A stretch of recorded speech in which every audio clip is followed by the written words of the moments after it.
अस्सलाम वालेकुम। तो आज का हमारा मार्किंग का टॉपिक है। स्पेशल टॉक्सिकोलॉजी में हम इरिटेंट पॉइजन्स जो हैं उनको जो है मार्किंग करेंगे उनकी, और ये बहुत इस दफा की मार्किंग इंपॉर्टेंट होगी बिकॉज मैं आपको एससीक्यू एमसीक्यूज अच्छे से बता दूंगा क्योंकि ये बहुत इंपॉर्टेंट है इस हवाले से। तो अब हम इसकी मार्किंग देखते हैं और देखते हैं कि हमारे लिए क्या चीज ज्यादा इंपॉर्टेंट है और क्या चीज कम। तो नॉन मेटेलिक हमारे पास पॉइजन्स हैं।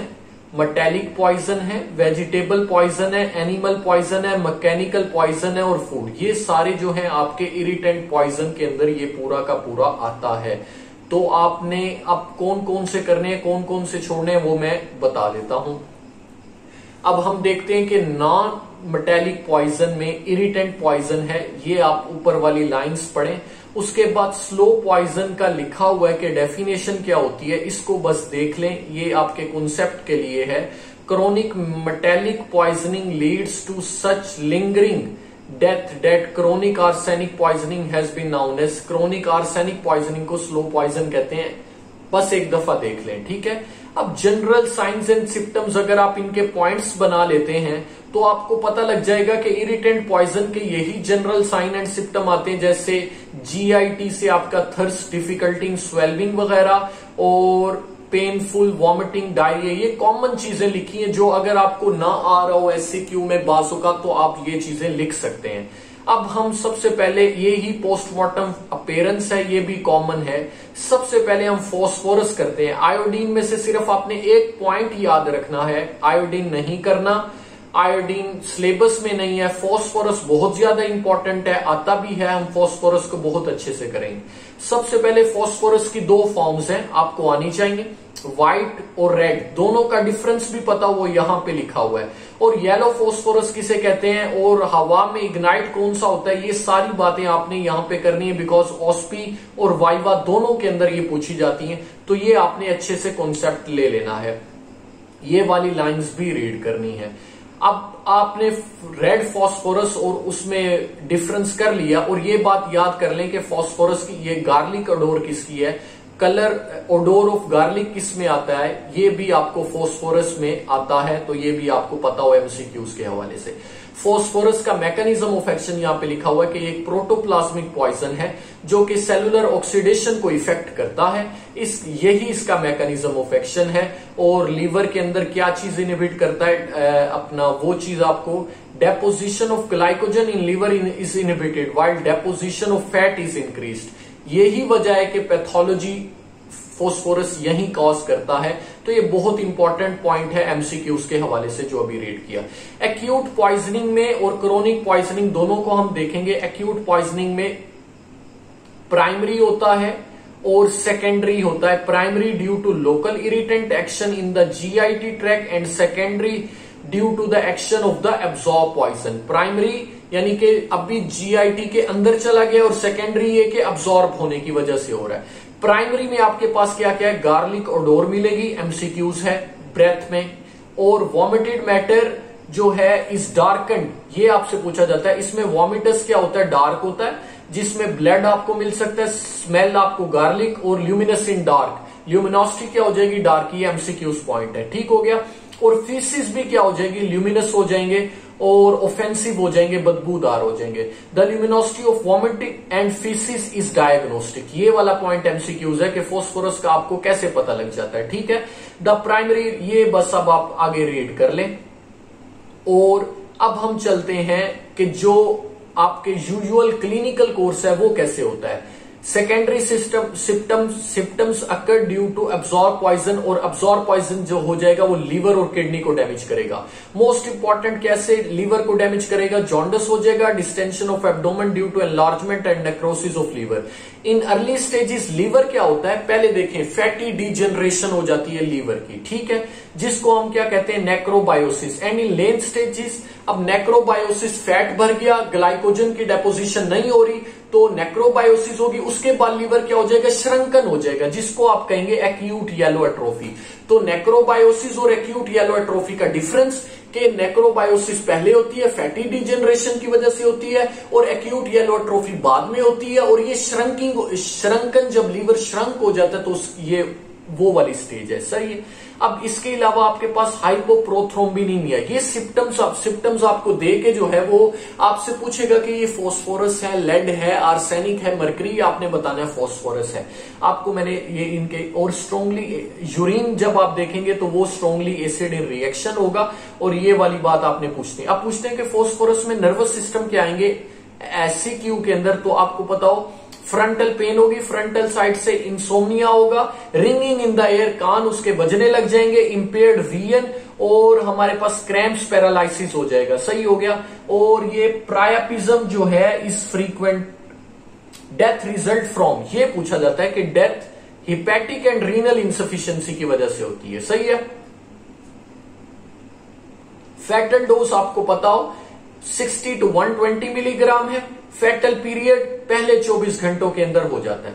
ट्रीटमेंट एक तो ये है कि ये कॉन्ट्रा इंडिकेटेड है ऑयल और फैटी सब्सटेंसेस, बिकॉज ये इसकी जो है एब्जॉर्प्शन को प्रमोट करते हैं। अब आपने इसका जो है ये यहां से इसकी ट्रीटमेंट का एससीक्यू आया हुआ है, the stomach should be lavaged with 0.5% solution of potassium permanganate.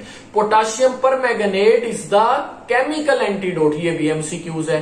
इसका मैकेनिज्म ऑफ एक्शन भी पूछा हुआ है, कैसे कि ये ऑक्सीडाइज करता है फास्फोरस को हार्मलेस कंपाउंड में, और वो फॉस्फोरिक एसिड फॉस्फेट बन जाता है। या इसके अलावा आप कॉपर सल्फेट, ये एमसीक्यूज आया हुआ है कि सेकंड चॉइस क्या है, एंटीडोट किसको यूज कर सकते हैं, वो कॉपर सल्फेट है, जिसको हम केमिकल एंटीडोट पोटाशियम परमैंगनेट है, और एज एंटीडोट सेकंड चॉइस हमारे पास कॉपर सल्फेट का डाइल्यूट सोल्यूशन 0.1 कितने ग्राम देना होता है, 200 मिलीग्राम ऑफ कॉपर सल्फेट में भी गिवन, ये भी पूछते हैं every 5 minute until the vomiting occurs, ये आपसे पूछते हैं कि कब तक देना है, कितना देना है। Copper sulphate is reduced by phosphorus and is precipitated as a metallic copper on the particles of phosphorus, thus rendering the inert liquid. तो ये आपने सारा रीड करना है, मैं इस वजह से रीड कर रहा हूं बिकॉज हम इस चैप्टर को अच्छे से करेंगे फोरेंसिक के, बिकॉज फोरेंसिक के लेक्चर्स अवेलेबल नहीं है, तो मैं आपको रीड करके समझाने की भी कोशिश कर रहा हूं, ठीक है। तो ये आपने अच्छे से करना है, ये कितना देते हैं ये सारा पूछते हैं। इंट्रावेनस सेलाइन, ये बाकी आपकी ट्रीटमेंट जो है वो आप देख लीजिएगा, जैसे हीमोडायलिसिस वगैरह भी करते हैं, लेकिन आपसे दो काम की बातें जो पूछी जाती हैं वो पोटाशियम परमैंगनेट और ये कॉपर सल्फेट है। अब पोस्टमार्टम अपीयरेंस में आपसे क्या मिलेगा, ये भी आपसे एससीक्यू में पूछी जा सकती है। आपको पता है जीआईटी में एरोजन्स मिलेंगी, मैंने नहीं पढ़ा, मैं आपको तुक्का लगा के बता रहा हूं।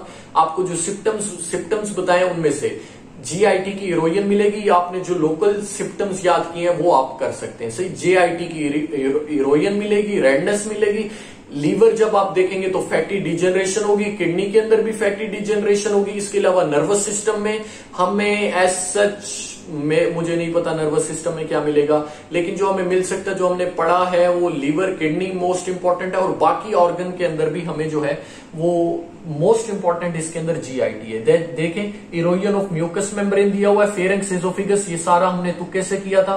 स्वेलिंग ऑफ लीवर, किडनी, ये भी हमने कर लिया। ये अब आप गेस करते हैं, और आपको अगर सिम्टम्स आते हैं तो आप ये बहुत अच्छे से कर लेते हैं, ठीक है।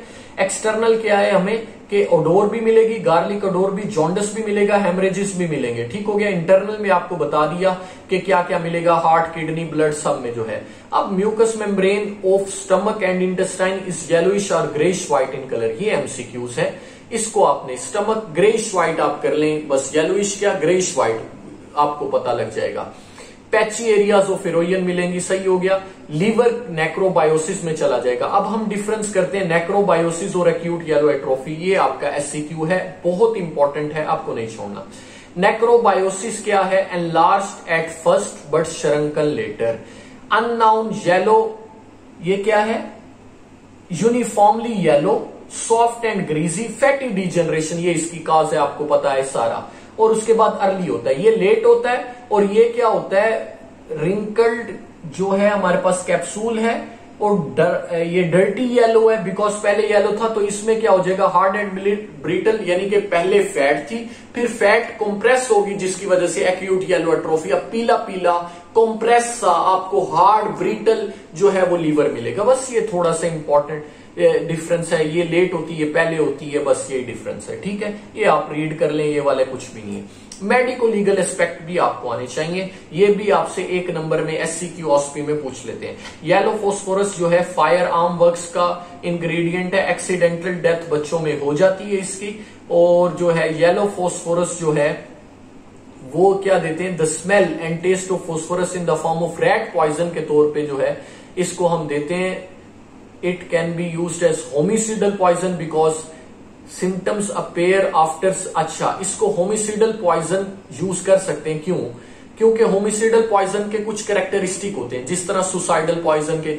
होमिसिडल पॉइजन में after some delay and resemble acute liver disease, कि ये पता लगेगा कि भाई इसको लीवर की बीमारी थी। Death occur a few days, हमें ऐसा पॉइजन चाहिए होता है जो डिले करे ना, डेथ सडन ना हो, ताकि शक में मुब्तला ना हो। आहिस्ता आहिस्ता उसका लीवर खराब होगा, पता लगेगा लीवर इसका मसला है, लीवर के जब टेस्ट होंगे उतनी देर में बंदा दुनिया से चला जाएगा। तो ये 2 पॉइंट बस आप देख लें। अच्छा, phosphorus is certainly not responsible for so called spontaneous consumption in cotton, ये बस छोड़ दें, इट इज। आगे देखते हैं, क्रोनिक पॉइजनिंग भी बहुत important. From inhalation of phosphorus fume, जब एक बंदा बहुत ज्यादा अरसे तक फॉस्फोरस फ्यूम ले ले तो फर्स्ट सिम्टम क्या होगा, उसके दांत गिरना शुरू हो जाएंगे, swelling of the jaw, loosening of the teeth, necrosis of the gum and then the sequestration of the bone of mandible. This is called phossy jaw. What is phossy jaw? 2 number में prof में बार बार आया हुआ है। ठीक है, it is an osteomyelitis, inflammation of bone है। ओस्टियोमाइलाइटिस का मतलब है डिस्चार्जिंग, फाउल स्मेलिंग, और ये पूरा आपको ये आना चाहिए क्रोनिक पॉइजनिंग में। ये आपका खत्म होता है फॉस्फोरस। आयोडीन में एक पॉइंट जो हमने याद रखना है वो क्या है कि ये जो है ना अपना ब्राउन तो कलर का है, प्रिंसिपल मैनिफेस्टेशन। आगे देखते हैं इसको कि there is the taste is unpleasant, ये भी आप देख लें। Stomach characterised by severe pain, ये सारी जनरल बातें जो हमने देखनी है। इसका क्या है, कलर है, और वो अगर हमें दिख जाए कि इसका कौन सा कलर होता है in the diarrhoea, dark yellow, brown और blue with the peculiar smell of iodine. ये देख रहे हैं कि जब उसको वॉमिटिंग और डायरिया होता है वो डार्क ब्लू, ये बस नजर में रह जाए तो ठीक है, वरना ये भी करने की जरूरत नहीं। फैटल डोज आपको याद करने की जरूरत नहीं है। अगर आपसे आयोडीन का पूछ भी ले तो आप फॉस्फोरस और इसके मिलते जुलते कि GIT में वही मसले होंगे। इसके अलावा एज सच तो ये कोई ऑर्गन को इफेक्ट नहीं करता। The stomach should B washed with 5% solution of sodium thiosulphate, इसके लिए सोडियम थायोस, ये भी याद रह जाए तो ठीक है, वरना एज सच करने की जरूरत नहीं।